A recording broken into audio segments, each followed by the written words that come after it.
wedding gown. Bagay na bagay sa'yo, Lynette. Ang ganda-ganda. Isasend ko to kay Doc RJ. Why?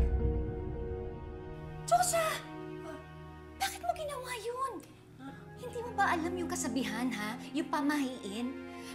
Hindi dapat makita nung groom na suot-suot nung bride yung wedding gown niya bago sila ikasal. Oo nga po, di ba malas po yun? Morgana, can you please leave us alone? Nawalan na rin naman ako ng gana. Excuse me. Tita!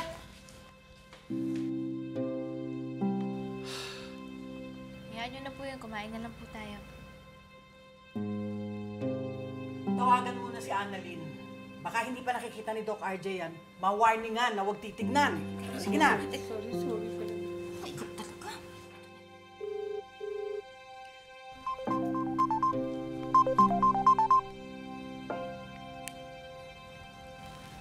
Hello po, Nay?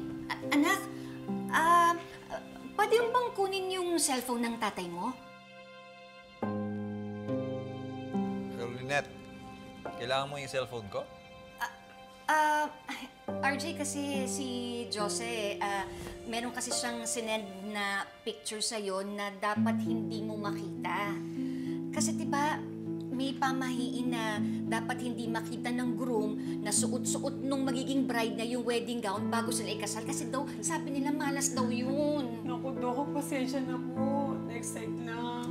At dahil sa excitement mo, tita, baka hindi pa matuloy yung kasal. Ay, sorry naman, di ba? Ang sabihin mo, pal ka.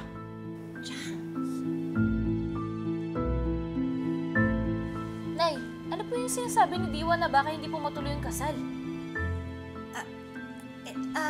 RJ, nakita mo na ba yung picture?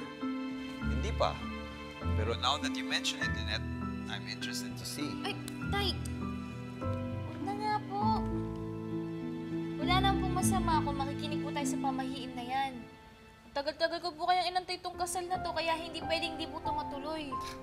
Dapat, antayin nyo na lang po yung wedding day nyo ni nanay para makita niyo yung wedding gown niya. tama. Alam mo, RJ, dapat makinig ka sa anak natin, no? Yes. Tama. Okay, sige. Hindi pa nga tayo kasal. Inaandar niyo na ako, ha? O sige, bye-bye, ah. Bye! Sige, bye-bye. Love you. Ikaw talaga. Hindi naman sinasadya.